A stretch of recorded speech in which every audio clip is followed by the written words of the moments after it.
Alright, let's see what we got going on here. This is my double grill.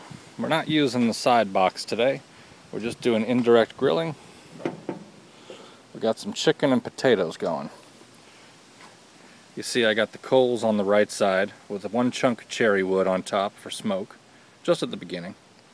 And I got the chicken on two levels.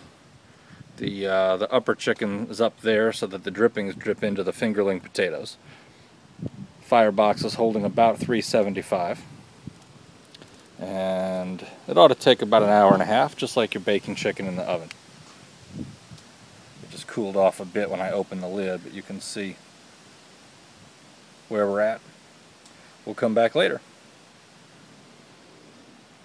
As I said, you can see the temperature is actually a little above 375, maybe at about 385.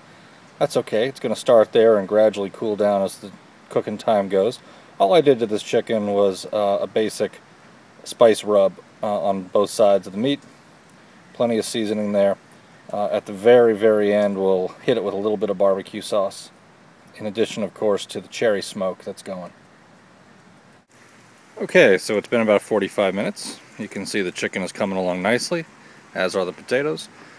With chicken, if there is a trick at all, it's to use indirect heat. You can see that I have the coals to the right side of the grill, while I have the food on the left side. That way the food bakes in the hot barbecue with the smoke, but it doesn't have the fire directly underneath, which causes burning. The fat drips onto the fire, you get flare-ups, it's just a mess.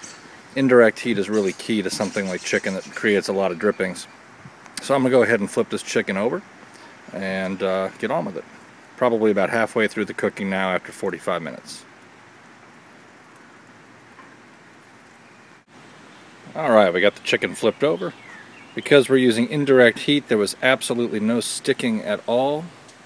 Just came up nicely. Gave the potatoes a stir. They're cooking in the salt and pepper, a little bit of olive oil, and of course some of the drippings from that chicken up above. Looking good. We'll come back in a bit. Alright, it's been about an hour and 15 minutes. Things are looking good. You can't probably hear it, but I got a good sizzle going. It's still holding 350 degrees. Chicken on top looks like it's getting a little bit more brown than the chicken on the bottom, so I think I'll flip them around here and start glazing them with a little bit of barbecue sauce. I don't like my barbecue chicken all sticky and gloppy, but we'll hit it with a little bit of sauce for some flavor. So let's see here.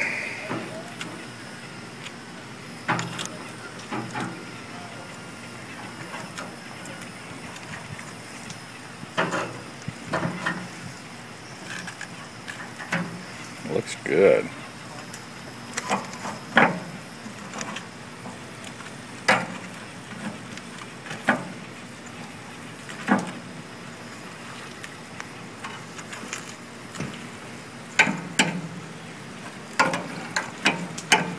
Alright, chicken's been glazed with a little bit of sauce.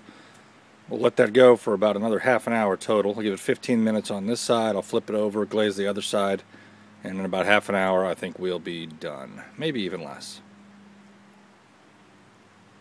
Alright, I just flipped over the chicken one last time. I'm going to hit this with its own covering of sauce, and we'll let that go another 10-15 minutes and it's done.